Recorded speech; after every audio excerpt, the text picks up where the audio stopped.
हे आहे कदम साहेबाचा आखाडा. हे पहा, दोन छोटेसे वासरं कळणा ठेवलाय वासराला.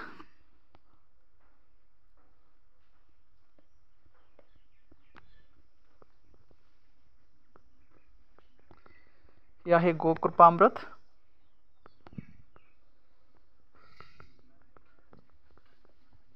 छान मल्टिप्लाय झाले.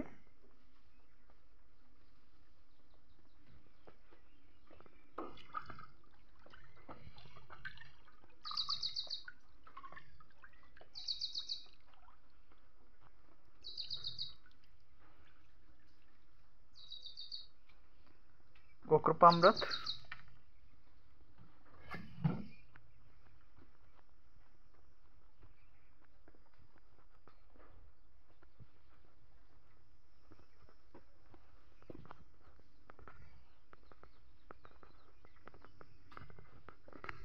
पण पाहूया आपल्या शुगर केनची स्थिती काय आहे.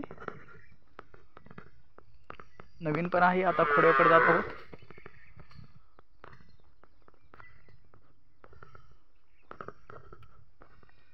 खोडवा आहे. टेरिंग छान झाली. सॉईल चांगली भुसभुशीत सॉईल आहे.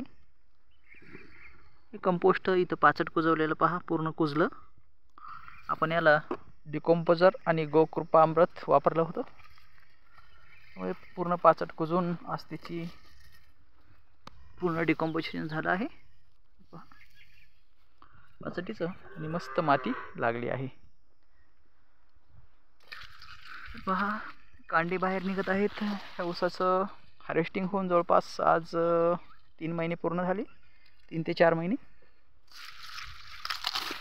हा आहे मेचा पहिला हप्ता आणि आपला ऊस हा गेला होता जवळपास जानेवारी, फेब्रुवारी, मार्च, एप्रिल, 4 महिने कंप्लीट. हे मे.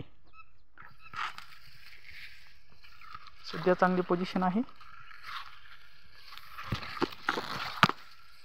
पूर्ण पाचट इथं चांगलं कुजलेलं आहे. शेतकरी मित्रांना विनंती आहे की पाचट कोणीही फुकून देऊ नये, कारण आपल्याकडं जी काही प्रॉपर्टी राहते ती फक्त पाचटच शिल्लक राहते. यामुळे पाचट डिकॉम्पोजिशन करावं. यामुळे कार्बन परिस्थितीची आपल्या जमिनीमध्ये वाढून आपली जमीन सुपीक होण्यास मदत होईल आणि 2 मातीच्या कणातील रचना वाढेल. बघा, पाहायला कशी भुसभुशीत जमीन लागते. नरम जमीन लागत आहे. तर हे फरक आहे पाचट कुजवलेल्या शेतामध्ये आणि जिथं पाचट फुकून दिलं त्या शेतामध्ये तुम्हाला जमीन अशी मऊ नाही दिसणार. ही पहा, पायाने अशी दबती जमीन मऊ नाही दिसणार, तिथं कडक जमीन दिसेल, हार्ड. हे पहा किती मस्त ही नरम जमीन आहे.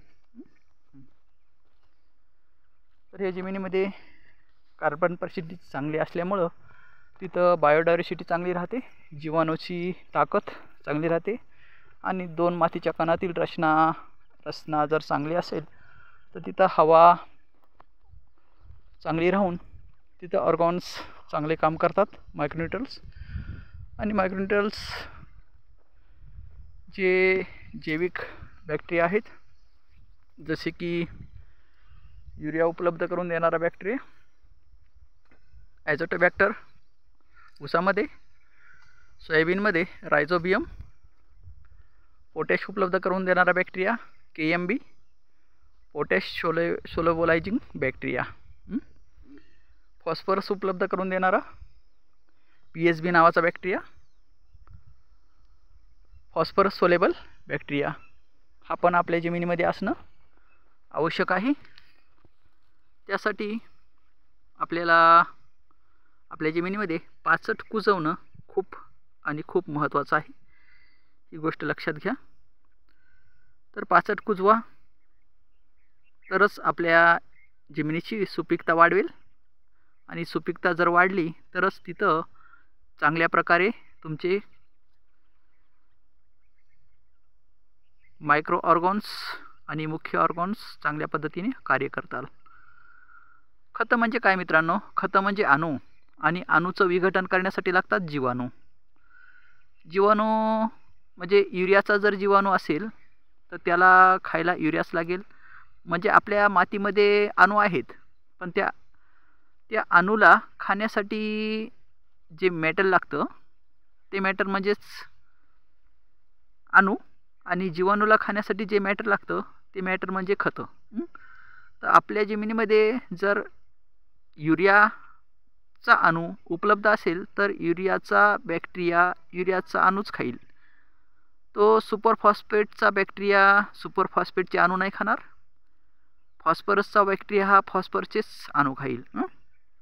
केएमबीचा बॅक्टेरिया हा पोटॅशचेच अणू खाईल, आणि त्याचं डिकम्पोजिशन करून पिकाच्या मुळाला एक ऑर्गॅनिक पेस्ट मिळेल. आणि ते ऑर्गॅनिक पेस्ट जर पिकाच्या मुळाला मिळालं तर तेच आपल्या पिकाचं अन्न आहे. जसं की बॅक्टेरिया आणि एनर्जी, ऊर्जा आणि पदार्थ. बॅक्टेरिया आणि एनर्जी म्हणजे अणूपासून जीवाणू अणू खातील, अणूपासून जी एनर्जी मिळेल ती एनर्जी म्हणजेच आपल्या पिकाचं खाद्य. आलं लक्षात?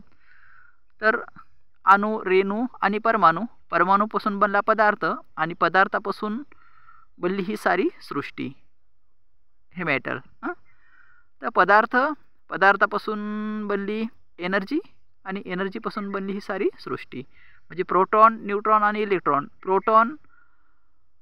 प्रोटॉन, न्यूट्रॉन आणि इलेक्ट्रॉनपासून बनला अणू, अणूपासून बनला परमाणू, आणि परमाणूपासून बनला पदार्थ, आणि पदार्थापासून बनली एनर्जी, आणि एनर्जीपासून ही पूर्ण सृष्टी निर्माण झाली. तर हे ऊर्जा विज्ञान आहे. ज्यांना ही ऊर्जा विज्ञान पूर्ण टेक्नॉलॉजी माहिती करून घ्यायची आहे त्यांनी आपल्या चॅनलवर जा, आपल्या चॅनलला सबस्क्राईब करा, आणि आपल्या चॅनलवर हे 1-1, 2-2 तासाचे व्हिडिओ आहेत पाहायला. ते एकदा वॉच करून घ्या, म्हणजेच पाहून घ्या, आणि नंतर तुम्हाला संपूर्ण ऊर्जा विज्ञान टेक्नॉलॉजी काय आहे हे समजेल. पहा मित्रांनो, मस्त ग्रोथ आहे ऊसाची, एक नंबर हिरवागार आपला ऊस आहे. ही व्हरायटी आहे 86-032 नीरा. कांडीची साईज भरत आहे मस्त. तर थँक्यू मित्रांनो, धन्यवाद. कसा वाटला व्हिडिओ लाईक, शेअर आणि कमेंटमध्ये सांगा. अधिक माहिती जाणून घेण्यासाठी आपल्या चॅनलला सबस्क्राईब करा. जय हिंद, जय भारत.